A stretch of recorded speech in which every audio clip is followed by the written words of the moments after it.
All right, good morning, everyone, and welcome to Semel Grand Rounds. We're very excited about today's talk since it focuses on homelessness in Los Angeles, which is an issue of dire urgency for all of us, for our patients, and for our communities. With a problem this pervasive, we're going to need to collaborate widely, and today we have Janey Rountree, who is the founding and executive director of UCLA's California Policy Lab, to share the work that they have been doing. Before we get started, a few reminders.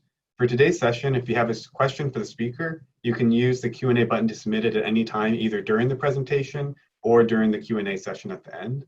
Also, please remember to check your email after the presentation ends to fill out the survey for CME credit. And don't forget, you can always visit our website at semelgrandrounds.com to view the upcoming schedule and to watch recordings of past presentations. And now I will turn it over to Dr. Braslow to introduce this morning's speaker. I'm really excited to be introducing Janey today. Her work has been really amazing for understanding homelessness in Los Angeles and also understanding serious mental illness from our perspective in Los Angeles. And as you mentioned, she's the founding director of the California Policy Lab here at UCLA. But before I say anything about what the California Policy Lab, she has an amazing background and really a unique background for, especially for our Grand Round speakers. She graduated from Williams College with a BA magna cum laude in Russian literature, which is very cool. And then she graduated from Duke Law School in 2005. And then following that, she worked for Michael Bloomberg's office in the mayor's office as the firearms policy coordinator. And then following that, she worked for Mayor Rahm Emanuel as the Deputy Chief of Staff for Public Safety. There she directed the oversight of the Chicago Police Department, Fire Department, and Office of Emergency Management, and was also responsible for developing and implementing long-term strategic planning for evidence-based public safety policy, police reform, and violence prevention in Chicago, which is really close to the kind of work that she's doing now in terms of looking at the relationship between policy and its impact on everyday life. Her work, she in 2017, she helped launch and direct the California Policy Lab, which has sites both here at UCLA and at Berkeley. And CPL is really kind of amazing. It partners with California, state and local governments and generating scientific evidence that solves, that looks to solve California's most urgent problems. And they've looked at a whole variety of really pressing social issues around homelessness, poverty, crime, unemployment, and education inequality.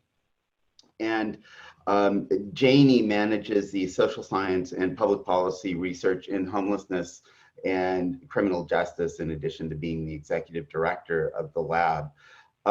And over the last couple of years, the Center for Social Medicine has been working with Janey in the California Policy Lab, and it's been really an exciting thing for us, especially. I mean, they've done it. Janey's done this heroic effort of bringing together the various county agencies in helping to create just an amazing database that links across virtually every county agency, I think. And they've been amazing partners, and they've also collaborated with a lot of other researchers across the campus, including, for example, even in our own department, Nowita Milbourne. So I'm really excited to hear what Janey has to tell us about homelessness, and they've actually gotten a lot of press as well for their work on homelessness in Los Angeles. So it's really exciting to have her here in person. And so, Janey, look forward to hearing your talk. Thanks. Thank you so much for that introduction. It's been a pleasure to work with you and your colleagues, and it's truly an honor to be here today to talk to all of you. I can't see all of you, that's the downside of Zoom, but I can imagine you're all doing incredible work, and that work is actually very hard to do. So it's an honor to be here. I'm going to share my screen now just so you can see the presentation, and then I'll get started. I think as Dr. Helt said, you're please feel free to submit questions throughout the presentation, and I believe he's going to help me track those at the end, and I'm happy to spend time answering any questions you have about our work. So title of the presentation, Predicting and Preventing Homelessness in Los Angeles. And what I'm going to do today is give just a very brief description of what we do at the California Policy Lab and how we think about these problems. I'm going to spend a minute talking about what we know about homelessness in Los Angeles based on data, with a focus on some facts or information that I find can sometimes be surprising to people or not as accessible.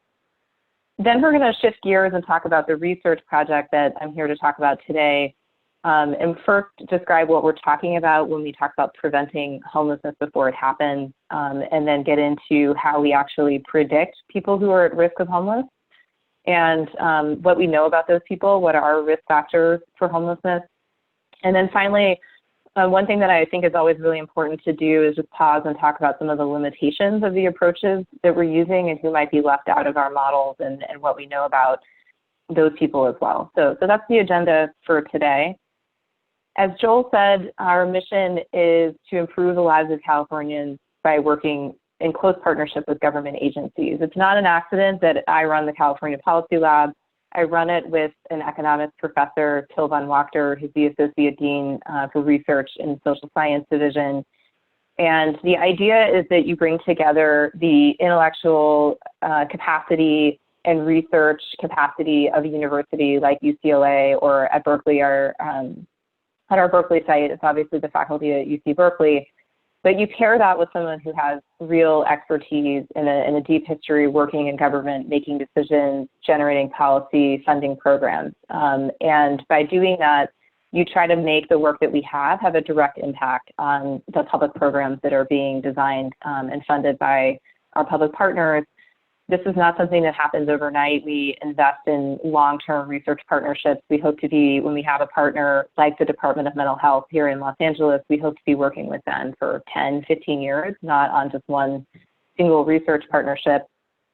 As Joel mentioned, we do work across these 5 major areas, and that's very intentional. Those include labor and employment, homelessness and high needs populations, the social safety net programs, criminal justice, education, and we're expanding into health.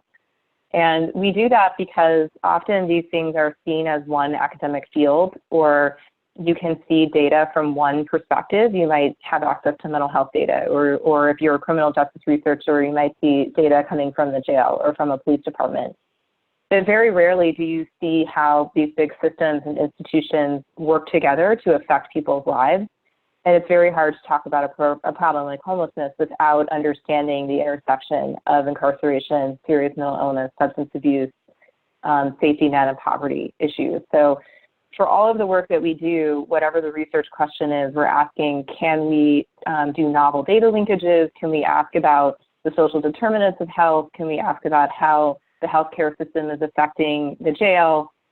Because we know that ultimately we're talking about people and not an individual academic field. This is just a snapshot of some of the work that we're doing on homelessness, and I think it'll give you a flavor of the kind of research that we do. The largest portfolio of projects are these predictive models, which I'll talk more about today, where the goal is to predict people who are at risk of homelessness. We also evaluate programs. Most of our faculty are trained economists, although we do work with the medical school, with public health, but a lot of them are interested in detecting the causal effects of different interventions. We're also examining racial disparities in the homeless services sector. Dr. Norita Milburn is the lead investigator on a project examining why Black tenants have higher rates of returning to homelessness after being placed in permanent supportive housing in Los Angeles. And that work, together, we're partnering with her on that, and that work came out of a process called the Ad Hoc Committee on Black People Experiencing Homelessness that really had the intent of examining racial inequities. We are also looking at this intersection of the labor market and homelessness, and for those projects, we've actually linked together the state's wage records to homeless services data to understand employment histories of people who are homeless, and I'll talk a little bit more about that in a second. We're evaluating the tools that the county uses, the surveys that they use to place people into different types of resources, and Dr. Milburn is part of that research team as well.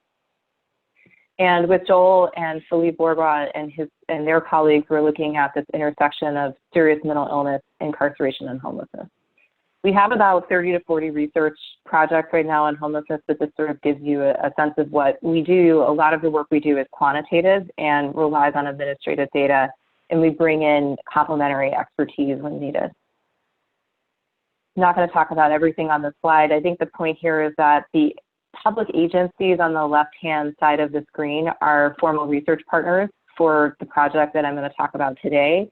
They provide data for the project, and maybe even just as importantly, they help us frame the research questions, they help us interpret findings, they help us understand the potential impact of the work that we're doing. It includes most of the county departments that are related to serving homeless people. The groups on the right are more informal partners where we either present work or seek advice or ask for them to help interpret findings. And a few of the agencies on the right are private foundations that fund the work. It is important for me to say that the county is not funding any of the research that we're presenting today, and that's really important to us to maintain our independence and the intellectual rigor of the work, and to really have the space to say what we think, is the truth about what's working and what's not working. And so to do this work, we often will raise money from philanthropic funders. Now I'm just going to switch gears for a second, if you'll bear with me, and do a quick poll with you. This will require you all to just quickly go online. It's very simple. You need to go to a website, menti.com, and it will prompt you to enter a 5-digit code, which is 67319. That's 67319. And then once you answer the question, the results of the poll should appear on the screen here for everyone to see. And we're asking the question, which risk factor is consistently most predictive of homelessness? So a lot of what we're going to talk about today is predicting homelessness. So I'm just curious, before I tell you what we found out, what people think is the most important risk factor. I'll just give people another minute or so to answer, we collect answers.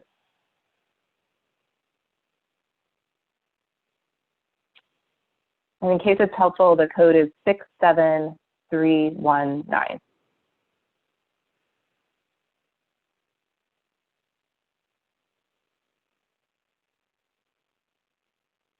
It's interesting, seeing some competition.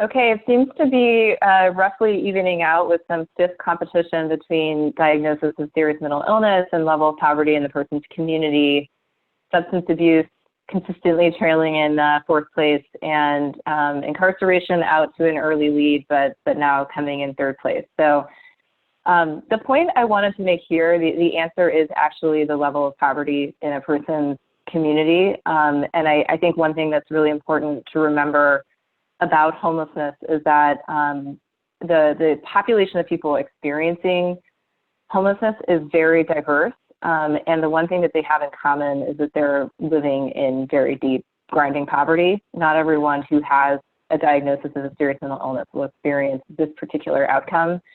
But when we created these models that I'll share more about in a second, we were feeding in millions of data points, including interactions between data points, and lots of information around clients' personal health and mental health histories and their histories of substance abuse. And consistently, one of the most important features in the model was the area deprivation index score for the community where they were being served. So the area deprivation index is just a measure of poverty in the community. And it was really a very profound finding for me at the time. I was very naive going into this project, thinking that there's some match combination of incarceration and mental illness. and other events that would make someone at risk of homelessness. And it's really about those things happening to people who are living in poverty. So I'm just going to go back to my presentation here.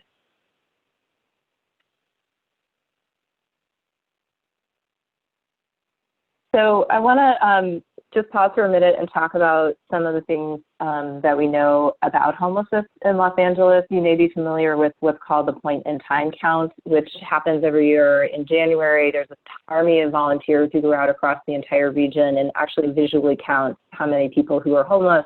They're assigned a geographic area.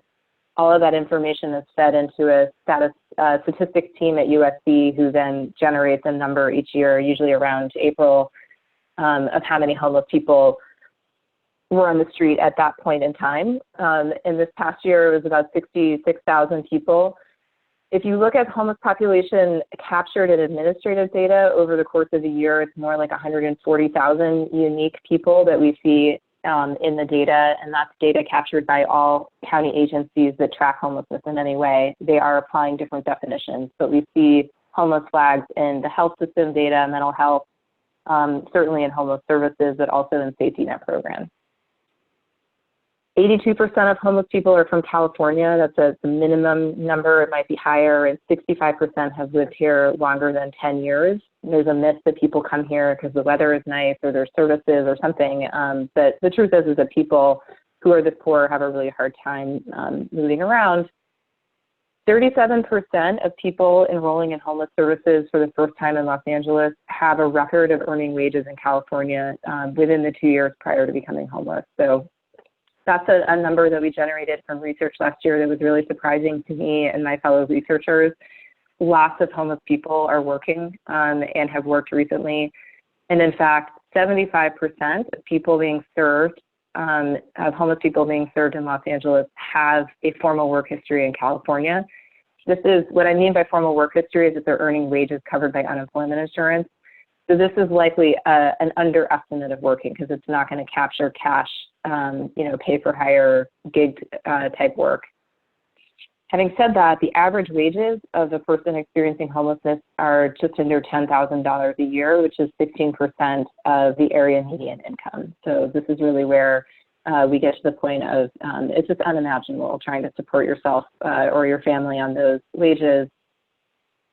Interestingly, when we look at people who are homeless for the first time ever in Los Angeles, and we see no record of them having been homeless before, only about 10% of that population has a record of having been served by the Department of Mental Health. But we see uptake of mental health services increase pretty dramatically the longer a person is homeless. I don't want to say categorically that there's a causal effect. Common sense would tell you that the longer you are homeless, the more at risk you are of experiencing serious mental illness or any type of mental illness. There could also be an explanation that once you're connected to public services of any kind, you're more likely to be enrolled in or connected to other public services. But regardless, I often find this statistic is surprising to people. I've already talked about this. Poverty is the single most important risk factor.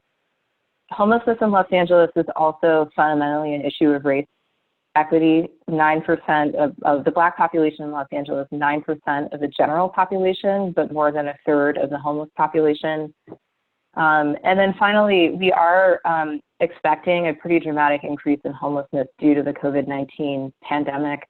A couple of different academics have estimated that we might see as much as a 40 to 50% increase in homelessness due to the economic impact of the pandemic. What's the county doing about this? You're probably familiar with Measure H. It's a sales tax levy that increased the amount of resources that the county could spend on homeless services.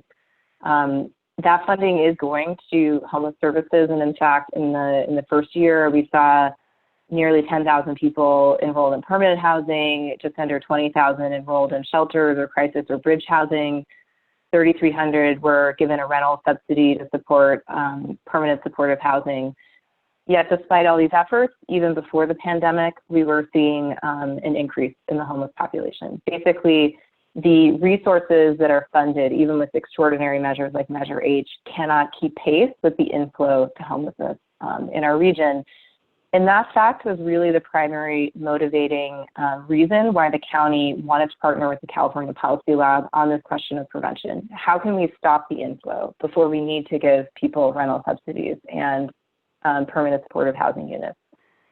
So that's what's motivating our research project that I'm going to dig into here today. The big question is, can we prevent homelessness before it happens? And there are related questions underneath that one, including what are the pathways into homelessness, who's at highest risk, and then finally, what interventions prevent homelessness and for whom? Because not everyone is becoming homeless for the same reasons. They might need different types of interventions and at different times.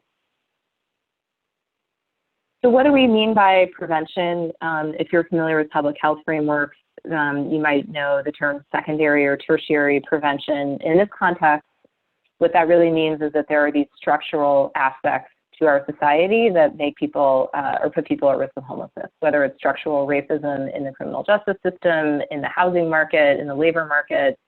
There are whole communities, families, people left out of really important things like higher wage jobs. And all of that works in concert to put people at risk of homelessness ultimately, which is the most extreme outcome of all of those influences.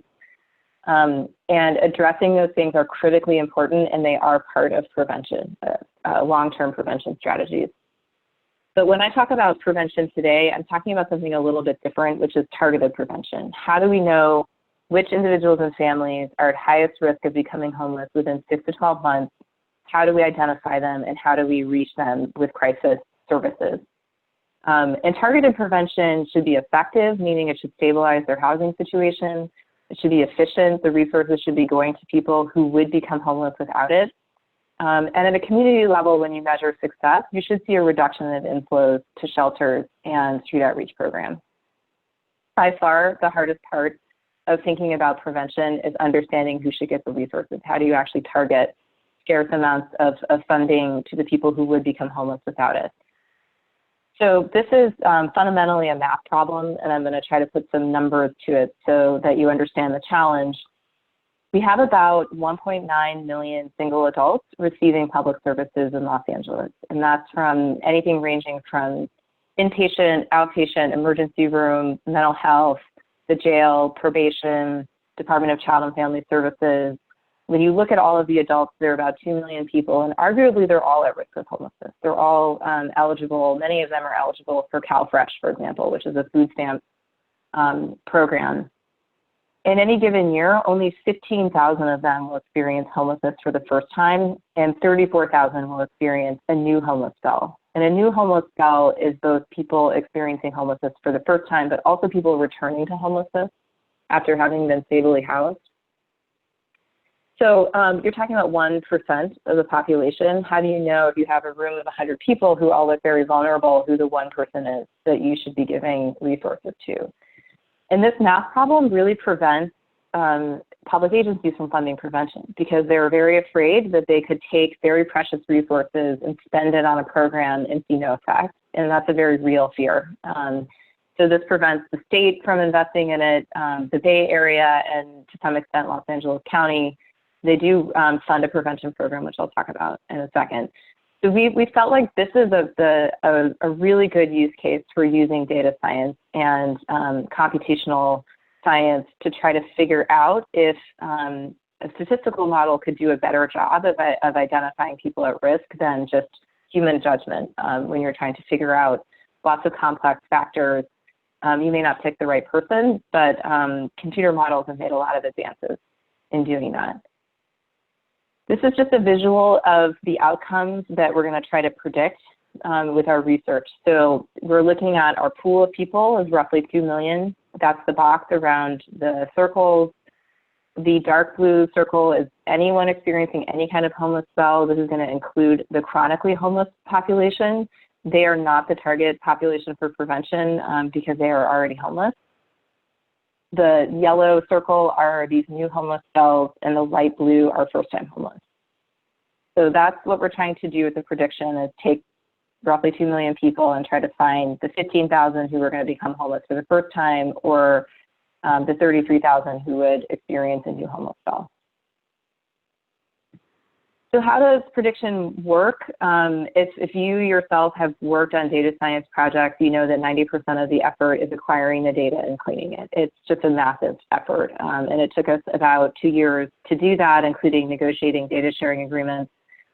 But we negotiated a data sharing agreement with the county and the county board of supervisors to bring in data from these county departments.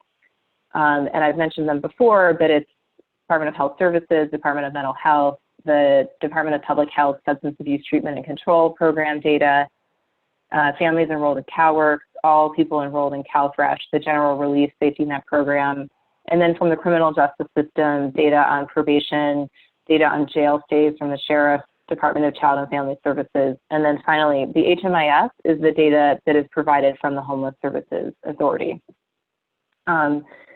So I should say that all of the data that we acquire is totally anonymous and has been encrypted with a study ID. We have no idea who these people actually are.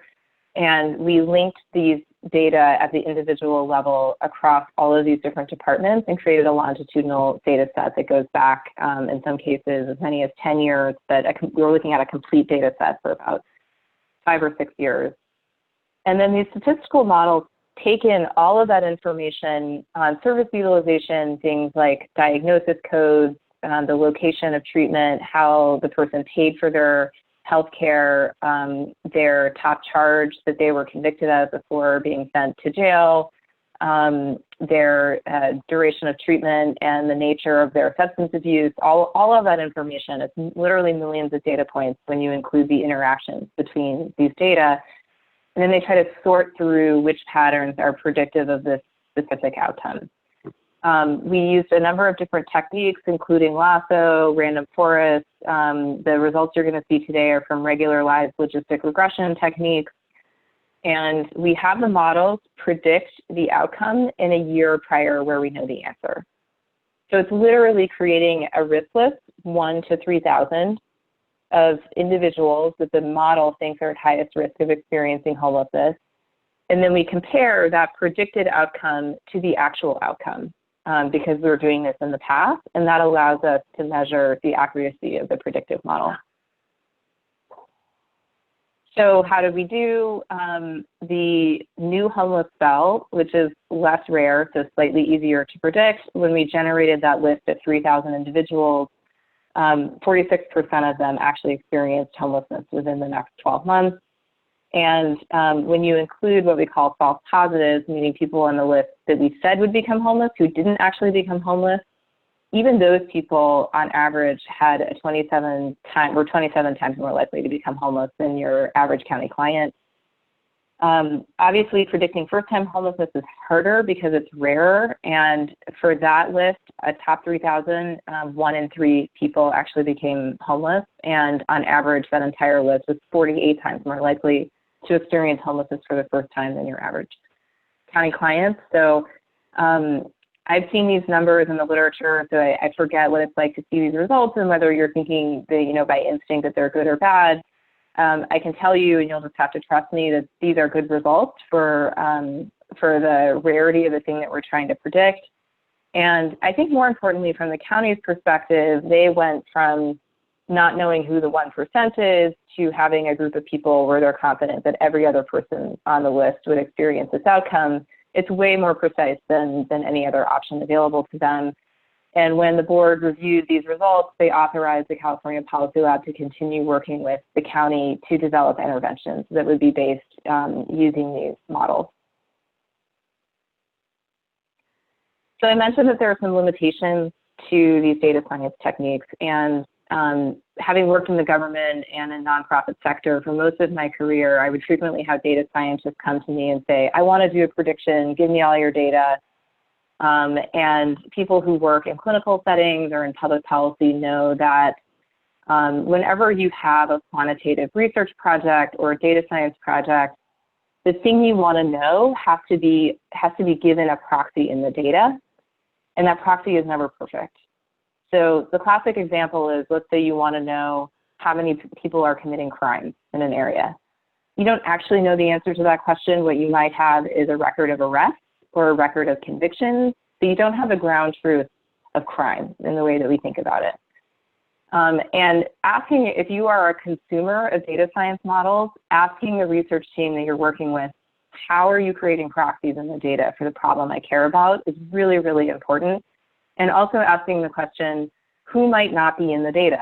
And this is especially important for homelessness because homeless people are very vulnerable, they're often disconnected from public services, and there's a high risk that they're not visible in the data at all. So we were very focused on this issue because we knew that the county wanted to use this in real life. You know, we weren't just publishing a paper, we were gonna try to help influence decision-making.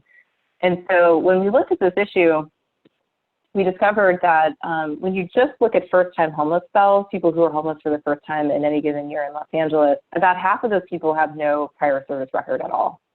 So the first time that they're interacting with any public agency is to show up at the front door of the homeless services system to say, I am homeless and I need a shelter bed or some other resource. And that's really important because predictive models need data to run. It's their fuel and oxygen. And so those clients are not in the data at all. They're not part of our predictive model. Those are going to be people who have to self-identify in order to access services. And so from the very beginning, we were really focused with the county on making sure they understood that these two groups are different. The models are predicting risk of homelessness among people the county is already touching, because they're in mental health services, or they're in a safety net program, or they're in the emergency room. And so how do they think about intervening within those systems before those people become homeless? But that approach cannot replace all prevention, because then you're gonna miss this other group over here that has no service history and won't be captured by the administrative data, and is just going to appear with no warning because they're homeless. So those people do have a program that serves them now. You can self-identify as being at risk of homelessness, walk into a provider and get screened in for cash assistance, connection to a lawyer. They might help you pay utility bills that are overdue or rent that's overdue. And so what we did is take that group of people who self-identified as being at risk of homelessness, and we compared them to the people that we were predicting at risk of homelessness based on all of their health and mental health and criminal justice service use. So these next few slides are going to dig into this comparison, and then I'll wrap up. The first thing I want to say is that these two groups are actually different. When we've looked at them and compared them, only 23 people out of many thousands were actually in both groups. So it was sort of proof in the pudding. These are two different groups of people. The yellow circle are the people we predict to be at risk of homelessness based on utilization, and the blue circle are people who self-identify and get enrolled in county prevention programs. So let's take a look at their service utilization. There's a lot going on in this slide. I'm totally breaking the rules that Dr. Held gave me about how much information to put on a slide. So I apologize for that. But let me draw your attention to one, I think, really critically important point, which is that when you look at the people we predict to be at risk among county clients, 63.5% have some record of services within the Department of Mental Health, and only 14% of people who are seeking prevention after self-identifying. And then even more dramatically, when you look at the sheriff's data, nearly 80% of people on the predicted risk list have some prior stay in the LA County Jail, whereas only 11% of the prevention list do. So this is really important because when you're thinking about what to do for these people, the people on our predicted risk list are arguably at higher risk of homelessness, but they're also going to potentially need more or a different type of intervention than the people who are currently enrolled in prevention. Oh, hang on. My slide didn't advance. Okay, that worked. Sorry about that. So I just want to drill into this slide in a little bit more detail here. So this is a focus in on health, mental health, and substance abuse. And I prepared this just knowing the audience today that you might be most interested in this. So remember from the prior slide that over 60% had some contact with DMH. Now we're going to look at what that looks like. So on the predicted risk list, 32% had a diagnosis of serious mental illness. and 15% had a crisis stabilization episode. The numbers look very different for prevention. Only 2% of those had any crisis stabilization episode, and about 8% had a diagnosis of serious mental illness.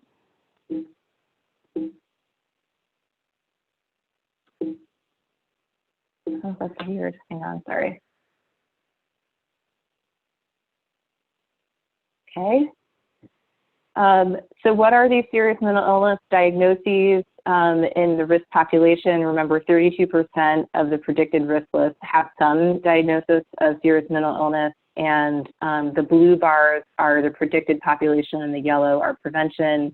You're seeing the largest percentage with a diagnosis of psychosis, and then depressive disorder, and then schizoaffective disorder would be the next most frequent diagnosis, and you're consistently seeing lower rates of these diagnoses among the prevention population. So I'm just about finished. I wanted to talk a little bit about what we would do with this work, and then I'll stop and take questions. So after the board approved us moving forward, thinking about interventions, we spent a lot of time with the clinical director at DHS, Housing for Health, and key personnel within the Department of Mental Health to think about what an intervention for these folks would look like. And we started to design a pilot where there would be clinical professionals along with social workers and peer coaches who would do outreach to the people on this list, try to figure out what their housing status is, and connect them to prevention resources or more intensive help with the goal of trying to prevent them from becoming the next client needing permanent supportive housing. We proposed jointly that pilot to the Board of Supervisors. The lead agencies were DHS and DMH. And unfortunately, all new pilots leveraging Measure H funding are on pause because of the pandemic. There was a huge hit to sales tax revenue in the region, and the county made a very rational decision to just pause on anything new until they could shore up funding for core services. And so we're not sure what that will look like or if it will pick back up in the near future. In the meantime, we're continuing our work on the family models, which I didn't present today. We're modeling risk of family homelessness among the CalWORKS population. CalWORKS is the TANF program in California, temporary aid for needy families. And so, and we're raising private money potentially to support the intervention that we would recommend for families that we're predicting to be at risk of homelessness. And those families are also often involved in DCFS.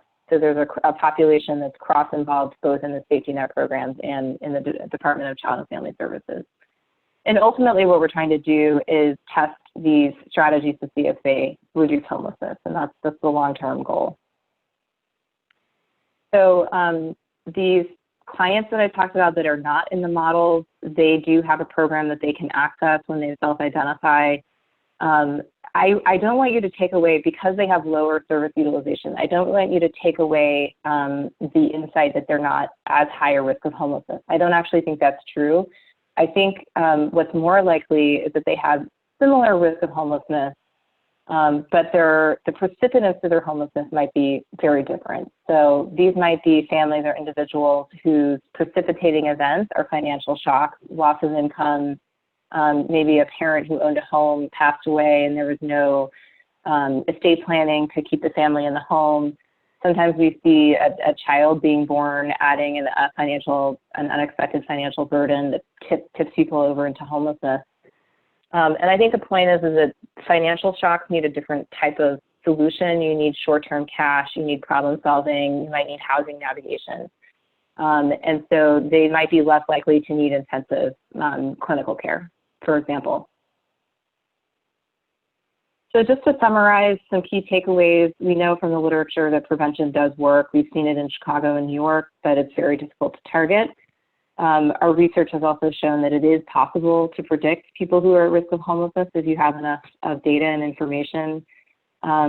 We also had this insight that the people we're predicting to be at risk of homelessness who are county clients appear to be quite different from people who self-identify and who have no service history in the county. And then finally, the implication is that prevention needs to happen both within these big institutions and also within the coordinated entry system for homeless people. And there needs to be an effort to tackle prevention, I think, in both places. So let me just stop there and see if there are questions, and hopefully Dr. Held has been tracking them for me so I can jump right in. Sure. Yeah, we have a few questions. And first off, before we get to the questions, thank you again for that overview. I think that was incredibly helpful. So a few questions have come in, and anybody in the audience, feel free to submit more as we go along. One question I think has come up, a lot of the people here at UCLA who attend Grand Rounds also have joint appointments at the VA hospital. So somebody had asked, can you comment on homelessness in veterans, and if your prediction model considered history of military service and related factors? Are there unique risk factors among veterans that place them at higher risk for homelessness than the general population? Yeah, that's a great question. I can't actually answer that because we didn't predict risk of homelessness among veterans and do the comparison. We do see veteran status for a small number of people if they happen to be within the Homeless Management Information System data, which tracks veteran status. And I could go back to the data science team and ask, where veteran status sort of ranks among other features that we saw that were predictive. Because it's not coming to mind, I don't think it was a key risk factor that we spent a lot of time discussing, to be quite honest. But I think that might be just a problem of observation. So like if we think about everyone on food stamps in the county, we don't know a lot about how many people are veterans. We're only going to see veteran status within people actually getting homeless services. Thank you. Another question that came in, I've heard in the past that approximately 40% of homeless people were at some point in their lives in the foster system. Is that accurate? And if so, how does that inform predictive models and prevention? I am not familiar with that statistic. I believe the Economic Roundtable might have done a report on this, and I just don't know off the top of my head if that's true. We actually got the DCFS data much later in the process. It was the last agency to supply data, and the statistics that I showed you today did not include DCFS involvement. We're actually currently running that or asking that question for these family models. And so I will have updated information, hopefully, that we can publish around the end of the year that looks at the intersection of DCFS and homelessness. Just as a side note, for those of you who follow state policy, there's a very strong theory, which I'm sure is right, because I've learned to never ignore the theories of like experienced social workers, but that there's a very high risk population of people who are enrolled in CalWORK, who have a case opened at DCFS. The case escalates to the point where their children are taken from the home. And what that does is make the family or the head of household no longer eligible for their CalWORK cash payment, because CalWORK is dependent on having children in the home. And so it compounds the issue. The person loses their cash benefit, and then they're at very high risk of homelessness, which then makes unifying with their children harder. So it's this vicious cycle that people get trapped in. And part of the analysis we're doing right now is just trying to detect that factual pattern in the data. And potentially providing research that might support a state bill that would allow the CalWORK program to continue paying the cash benefit for a year after children are removed from the home, just to provide a safety net. A new question came in. Are there different types of risk factors related to homelessness recidivism in particular? Oh, that's a great question. Wow, I should have done this like a year ago. You guys could have dramatically influenced how we did our work. I don't think so. I mean, except to say that a prior homeless spell is a major risk factor. It's almost as important as poverty, as you might imagine. And so when you're predicting that outcome, the fact that someone has a homeless spell becomes highly predictive of becoming homeless again. Whereas when you don't have any prior homeless spell, you obviously don't have that risk factor. So I guess it's kind of solipsistic in that way. But that is when the county screens or asks questions for eligibility for prevention, that is a question that's heavily weighted. You know, if you have a prior shelter stay or rapid rehousing voucher, they're going to immediately escalate your risk. Another question, could you comment on how the 40 to 50% increase in homelessness post-COVID was predicted? Yeah, there are two papers, one out of Columbia and one actually, I think that came out of a professor at the UCLA Law School. And the one at Columbia takes research done actually by an economist in the White House and looks at data on success of housing placements and some of the underlying economic factors of that, and then extrapolates out given the economic conditions of COVID. The paper at UCLA takes a slightly different approach, and it's just trying to do a rough estimate of what we're seeing in unemployment data and economic data that's coming out periodically by community, and then look at rent burden in those areas. And it's both of these are very back of the envelope. No one really knows how to model this, and so we could see in a year that both were wildly off, in one direction or another. But those are basically what people are doing. Another question. Do your predictive models assess for degree of social isolation and how that factors into homelessness? No, we don't see that in the data. And there are so many things that we don't see in the data. And if I could just pause here, I guess, to do a public service announcement and sort of thinking about prediction and administrative data. I think what these models are good at are making an accurate prediction. What they're bad at is telling you why those people are at risk, because so many of the risk factors are not captured in the data. They don't have proxies. Social isolation is one of them. We don't see that people are doubled up with family. We don't see what their income is. We don't see any number of things. We see no data on domestic violence. And so when you have a use case for prediction, one of the things that the research team really tried to do at the county is say, you understand that we're going to generate a prediction and you can have confidence that the people on this list are actually at risk, but we're not going to be able to tell you everything about them and why they're at higher risk. We're only going to be able to give you the service utilization data, which is what we have. And so we are actually complementing this research this year with survey methods to try to understand some of these things you can't see in the data that you can get at in surveys. So it'll be really interesting to see if social isolation, or those types of things are one of the risk factors. Dr. Milburn, I don't know if she was able to join us today, but a lot of the research around risk of recidivism in permanent supportive housing focuses on social isolation. And that's a very specific circumstance. So you move a homeless individual into a permanent supportive housing unit. They may have been living on the street. They may have been within a community. And now they're in their own unit. And you would think that that's a good thing, and it largely is, but it does create a lot of social isolation. And researchers are seeing that while permanent supportive housing placements obviously have a dramatic impact on housing stability, it's not a clear-cut case that all health outcomes are better.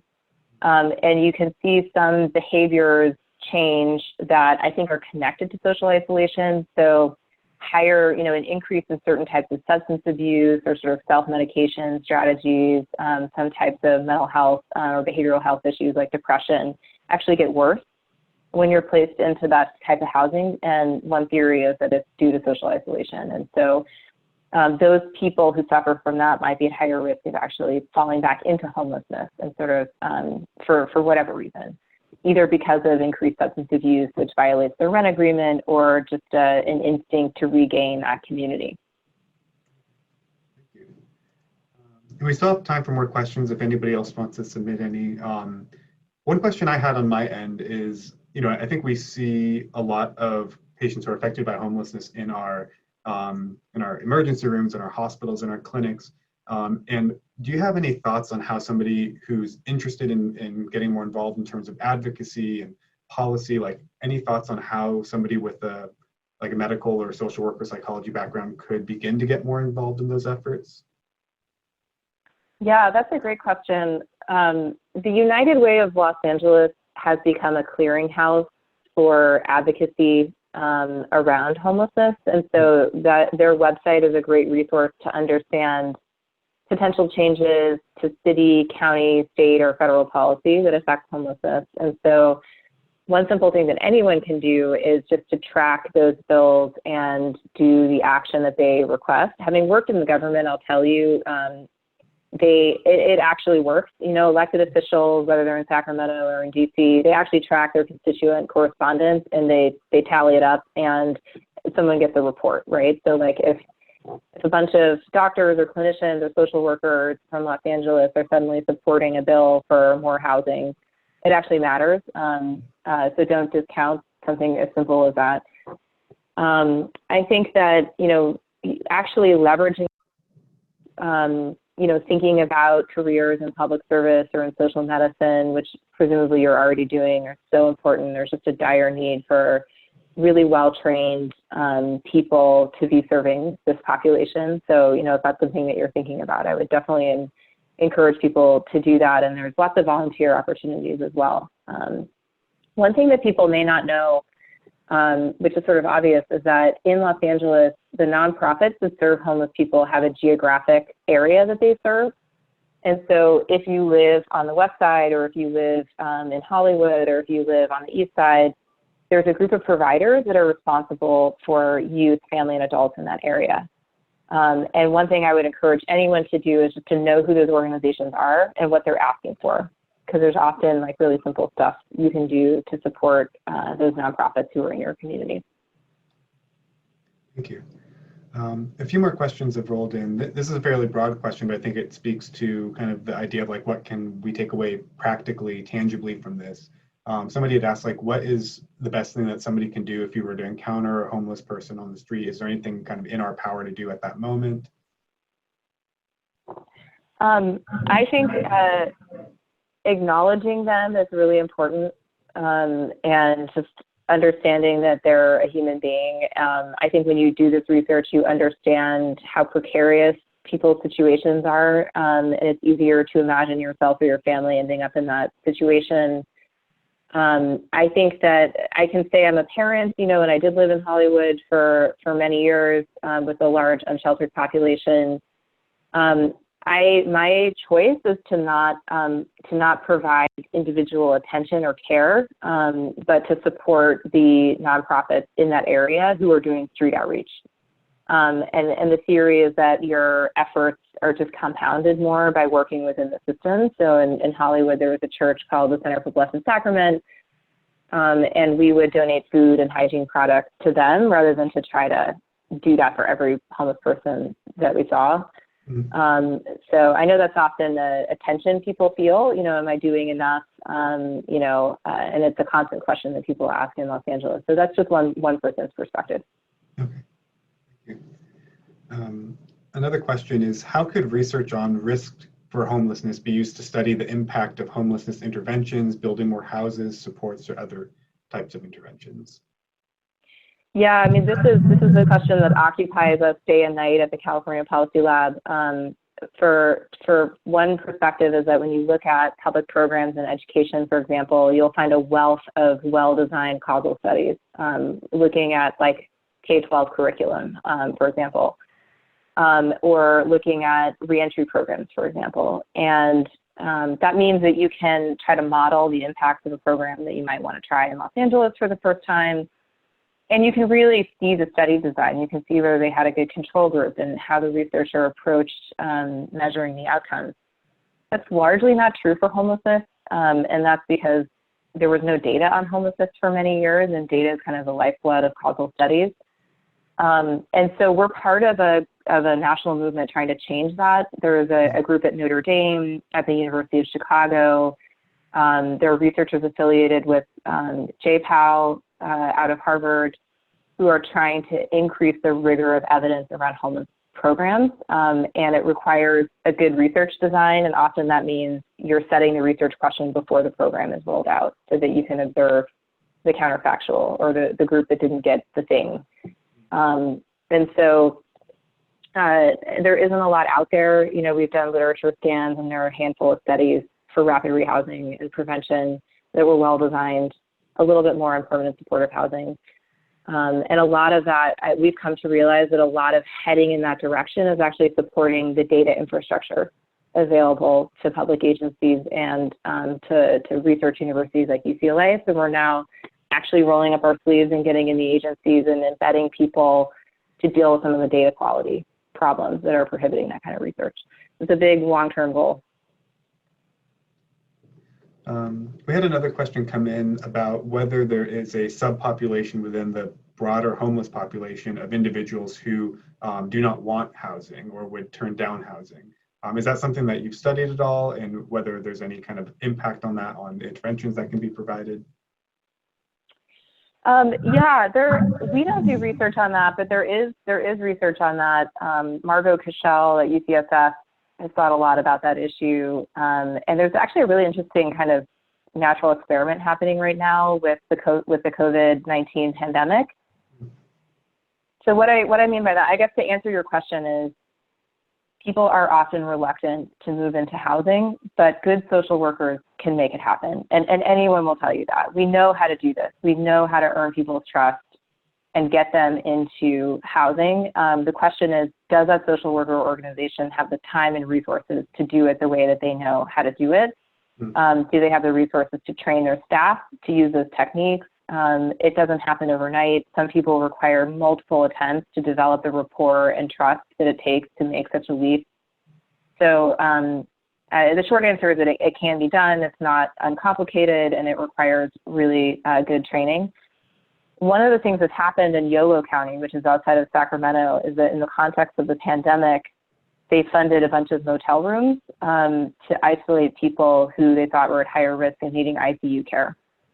So they took the entire unsheltered population in Yolo County, which was only a few hundred people, and in the context of the pandemic, applied a lot more social work resources to help those people get from unsheltered into motel rooms. And then that was the impetus for earning their trust and getting them into PSH. And so this is a problem that's minuscule compared to the size of the unsheltered population in Los Angeles, but it just shows you, like in the weird circumstances of today's world, you could actually do it. It just required more effort and more funding. And by all accounts, most of those people have moved on to housing successfully. Well, I want to be mindful of the time, and so we're going to end the questions for now. But just to finish off, I wanted to say thank you again for taking the time out to speak with us this morning. And I'm just really grateful for that, all the information that you presented. And thank you for the time. Thank you. Thanks for having me. I really enjoyed it. Thanks so much. Okay, bye. Bye.